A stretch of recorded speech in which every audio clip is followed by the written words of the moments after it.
घर जमाई। विकी को हमेशा किस्मत ने उसकी मेहनत से ज्यादा दिया।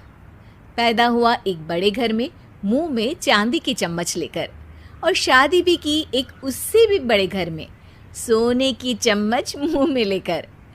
उसे मेहनत करने का शौक नहीं था। एक शौक था, वो भी घटिया शायरी करने का। उसकी हर बात शायराना ही होती थी। जैसे कि एक दिन, दूर से देखा तो चांद पे दाग था, दूर से देखा तो चांद पे दाग था, पास से देखा साबुन का छाग था। ठोको ताली। अरे ऐसी शायरी करोगे तो ताली तो पता नहीं, कोई तुमको ही ठोक देगा। शायरी वो बिल्ली है जो किसी का भी रास्ता रोक दे, और क्या मैं किल हूं जो कोई मुझे ठोक दे। मुझे तो आपसे बात ही नहीं करनी। मैं निकला था गाड़ी लेके, लेकिन दौड़ के जा रहा हूँ। मेरी शायरी कोई नहीं सुनता, मैं घर छोड़ के जा रहा हूँ। धीरे बोलिए जी, मम्मी पापा को पता चल जाएगा तो तुमको सच में तुम्हारे मायके भेज देंगे। सस्ते साबुन से मेरी कॉलर चमकी नहीं, सच में चला जाऊंगा, मेरी बात कोई धमकी नहीं। अगर शायरी ही सुनानी है तो सुनाओ, लेकिन कोई काम धंधा भी तो करो। मेरे पिताजी के पास बहुत पैसा है, तो घर जमाई बन के खा रहे हो, और कल जा रहे हो ना अपने मायके, तो आज ही चले जाओ मेरी बला से। हमें तो अपनों ने लूटा, गैरों में कहाँ दम था हमें। अरे चुप हो जाओ, तुमको मिर्जा गालिब की कसम। अरे जाना है तो जाओ, लेकिन पहले मेरे मम्मी पापा से मिलकर जाओ, वरना वो क्या सोचेंगे। लेकिन विकी अकेले ही अपनी कार लेकर अपने मायके यानी कि अपने खुद के घर पहुंच जाता है। अरे बेटा, तू अचानक, बहू कैसी है? अरे माँ, बहू तो बिल्कुल बदल गई है, मुर्गी हाथ से निकल गई है। अरे क्या हुआ बेटा? उसकी आती नहीं है, मेरी जाती नहीं है। मैं करता हूँ शायरी, उसे भाती नहीं है। मेरे पास उसका फोन आया था बेटा, सही कह रही है वो। तुमको काम करना चाहिए, तभी तो इज्जत मिलेगी। घर जमाई बनके सास ससुर के पैसों पर कब तक ऐश उड़ाते रहोगे? मेरी जिंदगी में हर तरफ से उंगली हो रही है, फोन पर मेरी चुगली हो रही है। अरे चुगली नहीं कर रही थी बहू, वो तेरा भला चाहती है बेटा। सूखे हुए कपड़े को भी गीला कह रहे हैं लोग, चुगली करने को मेरा भला कह रहे हैं लोग। ठोको ताली। ये सुन के माँ अपने हाथ से अपना सर पीट लेती है। अरे माँ, ताली की जगह माथा क्यों ठोक रही हो? बेटा तू ना आराम कर, तेरे पिताजी भी आने वाले हैं, खाना लगा देती हूँ।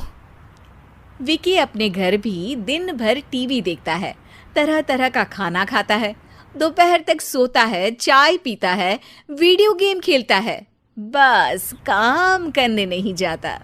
घर में नौकर चाकर है तो बिस्तर से हिलने तक की जरूरत नहीं पड़ती। कई बार तो विकी अपने नौकरों को बिठाकर शायरी सुनाता रहता।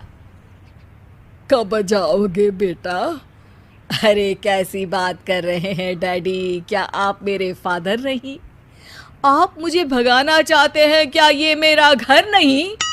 अरे नहीं बेटा, तुम्हारा ही घर है।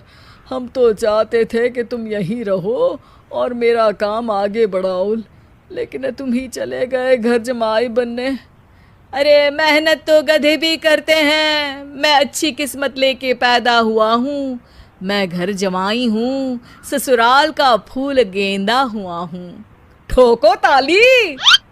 पिताजी और माँ सच में ताली बजा देते हैं। ऐसा पहली बार होता है जब विकी की शायरी पर किसी ने ताली बजाई हो। अरे आप लोग सच में ताली बजा रहे हैं? हाँ हाँ बेटा, तुम्हारे ससुर का फोन आया था, बोला जब तक घर जमाई जी कोई काम ना करने लगे हमारे यहाँ मत भेजना।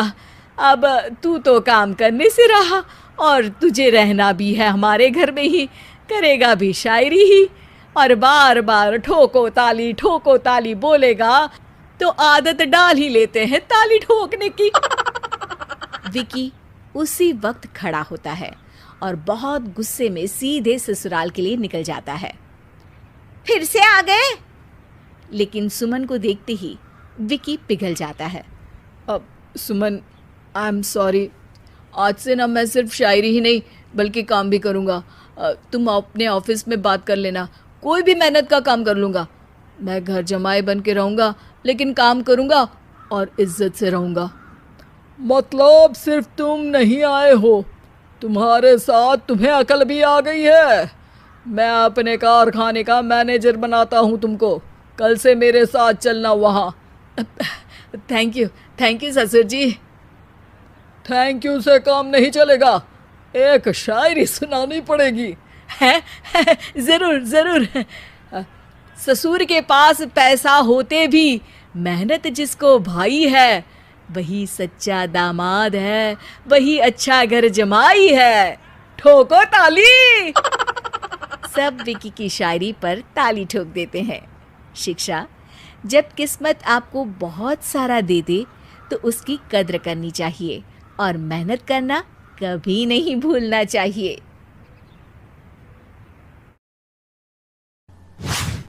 शहर में रहने वाली निहारिका की शादी गांव के राम से हो जाती है।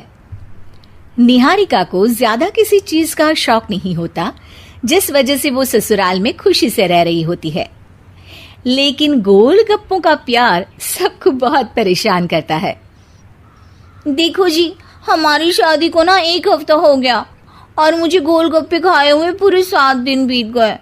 इतने लंबे समय तक अपने गोलगप्पों के बिना मैं आज तक नहीं रही। ओहो, आई बड़ी गोलगप्पे खाने वाली। हुक्म तो ऐसे चला रही है जैसे तेरे पापा ने हमें यहाँ कोई दुकान खोल कर दी हो। बेटी तो दी है ना, अब उसे थोड़े गोलगप्पे तो आप भी खिला सकते हैं ना। अरे देखो तो जरा, नास पीटे गोलगप्पों के पीछे कैसे कैंची की जैसी जुबान चल रही है इसकी। देखिए मम्मी जी, आप भले मुझे कुछ भी बोलिए, लेकिन अपने गोलगप्पों के लिए मैं कुछ नहीं सुन सकती। हाँ। अरे मैं तुम्हें गोलगप्पे खिला दूंगा, थोड़ा सब्र तो करो। पिछले 7 दिनों से सब्र ही तो कर रही हो ना। अरे गोलगप्पे ही तो है, इतना बेचैन क्यों हो रही हो? आ जाएंगे। सुनो जी, हम लड़कियां पति के बिना रह सकती हैं, पर गोलगप्पों के बिना नहीं, कभी नहीं। वो मेरा पहला और आखिरी प्यार है। निहारिका की बात सुनकर उसकी सास और पति सिर पकड़कर बैठ जाते हैं। जिसके बाद राम गोलगप्पों का इंतजाम करने घर से बाहर चला जाता है। कुछ देर बाद वो गोलगप्पे लेकर घर वापस आता है, जिन्हें देखकर निहारिका सारे काम छोड़कर खुशी से भागते हुए राम के पास आती है। तुम आ गए? इतनी देर क्यों लगाए? पता है ना मैंने तुम्हें कितना मिस किया। अरे थोड़ी देर पहले ही तो घर से गया था। क्या तुम? अरे मैं तो अपने गोलगप्पों से बात कर रही हूँ, तुमसे नहीं। निहारिका का गोलगप्पों के लिए ऐसा प्यार देखकर राम हैरान रह जाता है। अब वो गोलगप्पों को प्लेट में अच्छे से सजाकर उन्हें खाने बैठती है, लेकिन पहला गोलगप्पा खाते ही वो गुस्से में प्लेट खिसका देती है। ये कैसे घटिया गोलगप्पे उठा कर ले आए? न पानी में स्वाद, न गोलगप्पों में। हाय हाय, महारानी के नखरे तो देखो, इन्हें गोलगप्पे में भी अलग अलग स्वाद चाहिए। ठीक है, आप लोग इस पर बहस मत शुरू कर देना, मैं ना कल दूसरी जगह से खरीद लाऊंगा, ठीक है? अगले दिन राम निहारिका के लिए गांव में दूसरी दुकान से गोलगप्पे खरीद कर लाता है, पर उसे वो भी पसंद नहीं आते। जिसके बाद बहुत दिनों तक यही सिलसिला चलता रहता है, जिसमें राम अपनी पत्नी के लिए दूसरे गांव तक जाकर वहां से भी गोलगप्पे खरीद कर लाता है, पर निहारिका को कहीं के कोई भी गोलगप्पे पसंद ही नहीं आते। तुमको तो अच्छे गोलगप्पे की पहचान करना आता ही नहीं है। तुमको गोलगप्पे का प्यार पता ही नहीं है, तुमसे कुछ होता ही नहीं है। अरे तुमसे बहुत होता है तो तुम खुद कर लो ना। सास की बात पर निहारिका बैग पैक करके घर से जाने लगती है, जिस पर राम उसे रोकते हुए कहता है, अरे इतनी सी बात पर कोई घर छोड़कर जाता है क्या? मैं कल शहर जाकर तुम्हारी पसंद के गोलगप्पे ले आऊंगा, ठीक है? आपको कहीं जाने की जरूरत नहीं है, मैं ही शहर चली जाती हूँ और घर छोड़कर नहीं जा रही, गोलगप्पे खाने जा रही हूँ। ये कहकर निहारिका शहर में अपने पापा के घर चली जाती है, जहां पर वो सुबह के नाश्ते से लेकर रात के खाने तक में मन और पेट भर कर गोलगप्पे खाती रहती है, जिससे उसकी तबीयत खराब हो जाती है और उसे अस्पताल में एडमिट करना पड़ता है। फूड पॉइजनिंग है, जंक फूड बिल्कुल बंद करना होगा। लो, बहुत गोलगप्पे गोलगप्पे करती रहती थी, कर दिया ना गोलगप्पे ने बीमार। और खाओ अब। माँ, इसके बारे में हम घर जाकर बात करेंगे। कुछ दिनों में निहारिका ठीक होकर अपने ससुराल वापस आ जाती है, जिस पर एक बार फिर सास बहू की नोकझोंक शुरू हो जाती है। अब थोड़े दिन अपने प्यार से दूर रहना, नहीं तो इस बार सीधा भगवान के घर पहुंच जाओगी। इस बार सास की बात का कोई जवाब दिए बिना निहारिका अपने कमरे में चली जाती है। बीमार होने की वजह से निहारिका गोलगप्पे तो खा नहीं पाती, लेकिन अभी भी उसके मन में हर वक्त उन्हीं के ख्याल चलते रहते हैं। हाय मेरे प्यारे गोलगप्पे, इस कल मुझे फूड पॉइजनिंग ने मुझे मेरे प्यार से दूर कर दिया।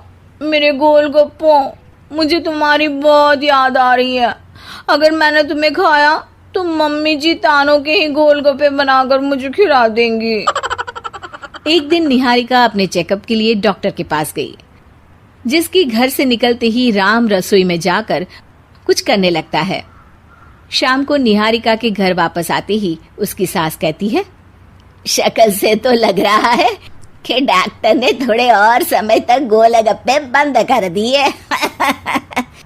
अच्छा है, कम से कम अब हमें पूरा दिन गोलगप्पा पुराण तो नहीं सुनना पड़ेगा। सास की बातें सुनकर निहारिका चिढ़ते हुए अपने कमरे में जा रही होती है। तभी राम गोलगप्पों से भरी एक बड़ी प्लेट लेकर उसके सामने आ जाता है, जिन्हें देखकर निहारिका का चेहरा खिल उठता है। ये मैंने तुम्हारे लिए बनाया है, तुम्हें अपने पसंद की चीज खाने से कोई नहीं रोक रहा। जितना खाना है उतना खाओ, लेकिन उससे खाने की एक लिमिट होनी चाहिए। हाँ बहू, किसी भी चीज की अति हमेशा नुकसानदायक ही होती है।